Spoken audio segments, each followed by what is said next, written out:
Everyone. आज हम लोग डिस्कस करेंगे कि ऑटोकैड में इंटीरियर डिज़ाइनिंग जो होता है, एक्चुअली जो इंटीरियर डिज़ाइनिंग होता है ये काफ़ी एक बहुत डिटेल्ड फील्ड होती है। कुछ ऐसे फंडामेंटल्स मैं आपको बताऊंगा, कुछ ऐसी चीज़ें मैं आपको गाइड करूंगा। इंटीरियर डिज़ाइनिंग बहुत सारे प्रोफेशनल्स, बहुत सारे स्टूडेंट्स हैं। एग्ज़ाम्पल, अगर आपने डिप्लोमा करा है इंटीरियर से या आपने मास्टर्स करा है इंटीरियर्स में 3 साल, 2 साल, 6 महीने, फैक्ट ये है कि कॉलेज में भी आपको वो डिटेल्ड इंफॉर्मेशंस और नॉलेज, वो स्किल्स नहीं मिलती है। हाँ, बेसिक कॉन्सेप्ट क्लियर होता है। बेसिक कॉन्सेप्ट आपका क्लियर होता है कि like what is space planning, how to use a like area, how to create elevations, sections, floor plan. Basic part clear होता है हर एक बच्चे का। यहाँ तक अगर आप ऑनलाइन कोर्सेज भी करते हो, मैं आपको फैक्ट बताऊँ किसी भी प्लेटफॉर्म से, तो उसमें भी मैंने देखा है कि बेसिक लेआउट और एलिवेशंस और symbols and colours and tagging, now interior is finished. But interior designing की कोई लिमिट नहीं है। हमारे अंदर एक सबसे जो नेगेटिव चीज़ है जिसके चलते अगर हमें चीज़ें नहीं मिल रही हैं, वो होता है आपका स्किल्स, नॉलेज। एक बहुत हमारे पास बहुत सारी इंक्वायरीज हैं हमारे व्यूअर्स की, हमारे स्टूडेंट्स की। क्या ये पॉसिबल है कि हम आफ्टर ग्रेजुएट, आफ्टर 12th अपना कैरियर स्टार्ट कर सकते हैं? देखिए, टेक्निकल नॉलेज की ज़रूरत होती है आर्किटेक्चर फील्ड्स में। मैं आप लोगों को थोड़ा सा गाइड कर देता हूँ फ्यूचर के लिए। टेक्निकल डिग्री की रिक्वायरमेंट्स होती है जब आप आर्किटेक्चर फील्ड्स में आते हैं। इंटीरियर डिज़ाइनिंग में रिक्वायरमेंट्स होती है आपकी स्किल्स, आपकी नॉलेज, आपकी informations about softwares and theory part. आप एज ए इंटीरियर डिज़ाइनर होके भी आप आर्किटेक्चर्स का वर्क कर सकते हैं। अब ये बात मैं आपसे क्यों कह रहा हूँ, बहुत सारे लोग बच्चों को गाइड करते हैं। रीज़न ये है, they are faculties, they are not professionals, they are teachers. एक टीचर, एक प्रोफेशनल, दोनों में डिफरेंस होता है। प्रोफेशनल्स आपको गाइड कर सकता है, टीचर आपको स्किल्स दे सकता है।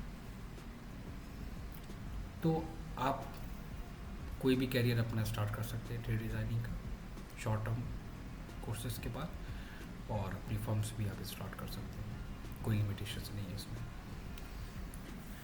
इंटीरियर डिज़ाइनिंग में एक सबसे इम्पॉर्टेंट पार्ट होता है, वो होता है रेस्टोरेंट डिज़ाइन। कमर्शियल प्रोजेक्ट पे काम नहीं किया,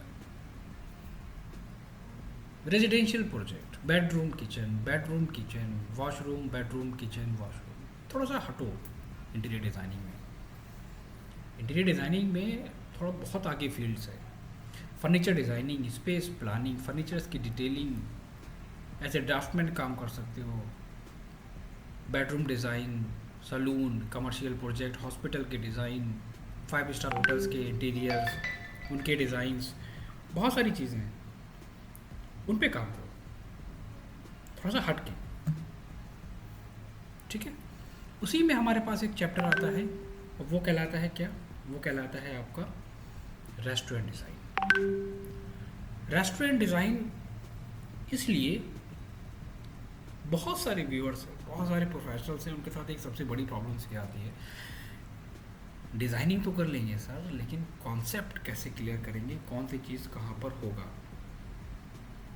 एग्जांपल, रेस्टोरेंट डिज़ाइन करना है, स्टैंडर्ड साइजेस क्या क्या है, कहाँ पर किचन, कहाँ पर वीआईपी सिटिंग्स, कहाँ पर नॉर्मल, कहाँ पर डाइनिंग एरिया, कितना स्पेस होना चाहिए, कहाँ पर कम्युनिटी टेबल्स, और आपका स्टोर कहाँ पर होगा, मेल फीमेल वॉशरूम्स कहाँ पर है, ऑफिसेज कहाँ पर है, स्टोर कहाँ पर है, बहुत सारी चीज़ें हैं।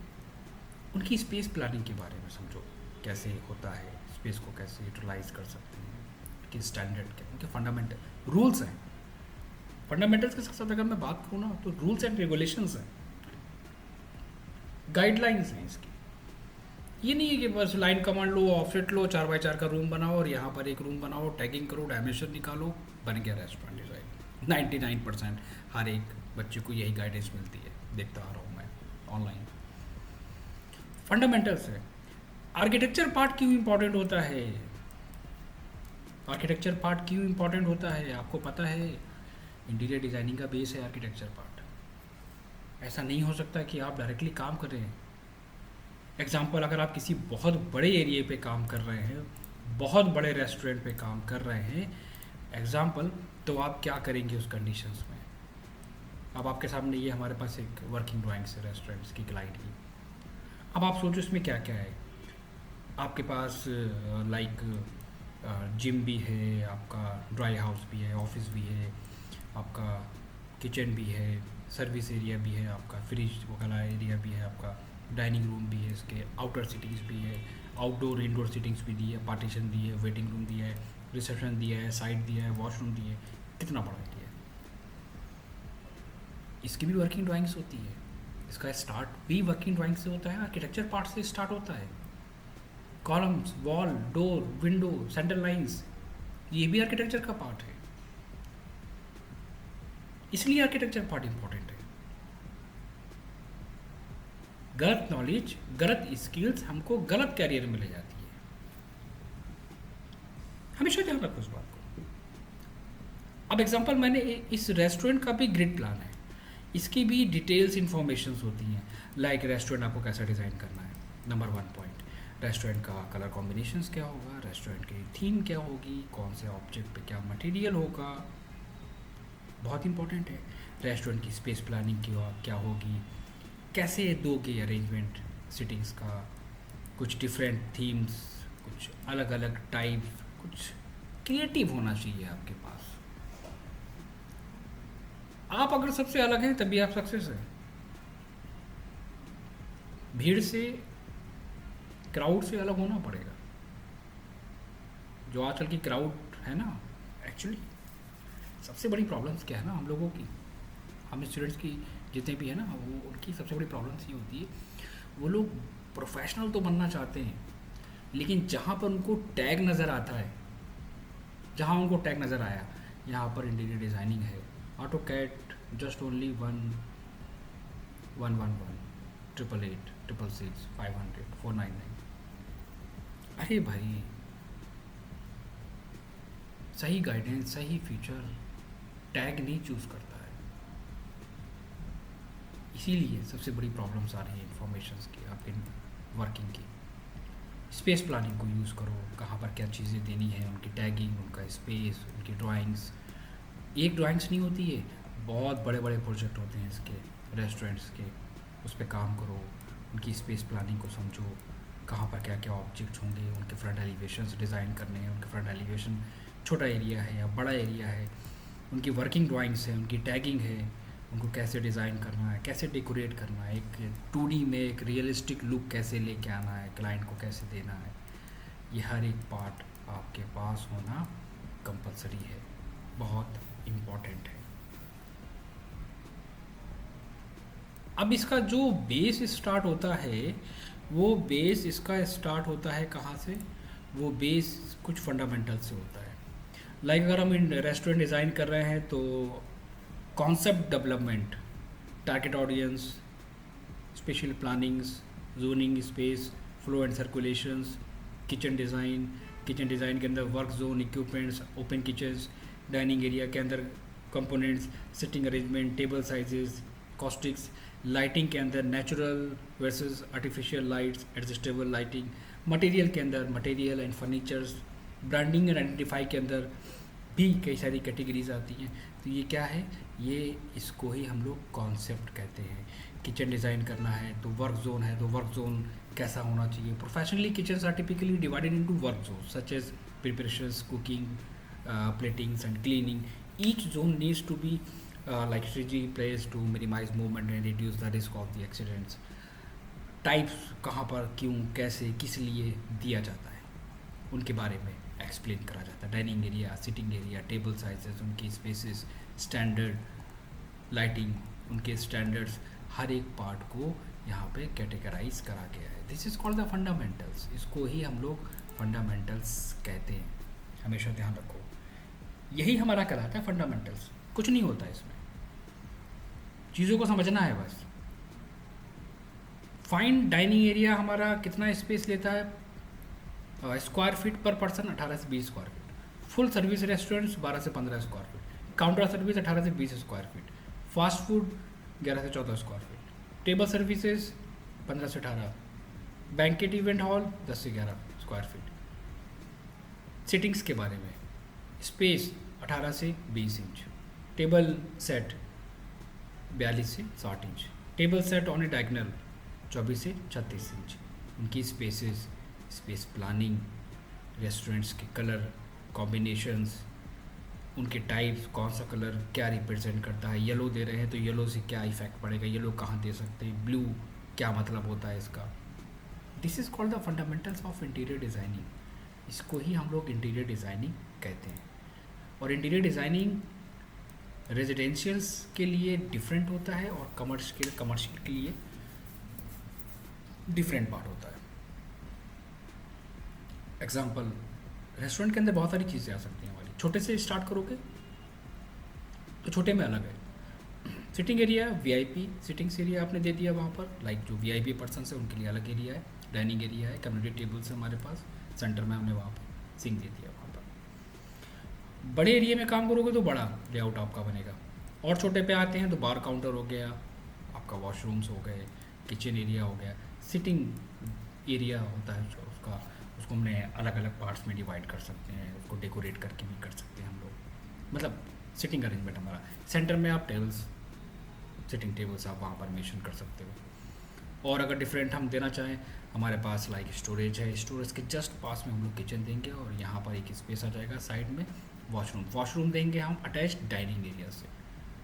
क्यों? डाइनिंग एरिया में हमारे पास सारे कस्टमर्स जो भी हैं ईजी टू यूज़ कर सकते हैं। इसको 2 पार्ट में डिवाइड कर देंगे उसको। स्पेस अगर हमारे पास होगा, लॉबी का एरिया दिया उसको डिवाइड कर दिया डाइनिंग एरिया में पार्टीशंस के साथ हमने 1 2 3, राइट।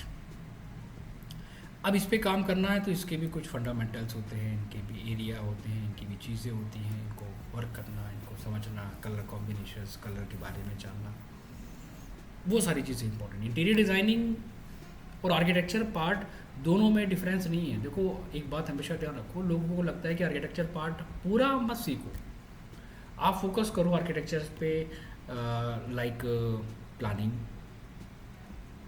वर्किंग ड्राइंग्स क्रिएट करना with centre lines, detailed sections, elevations पे काम करना, एंड फर्नीचर लेआउट्स पे काम करना, ठीक है।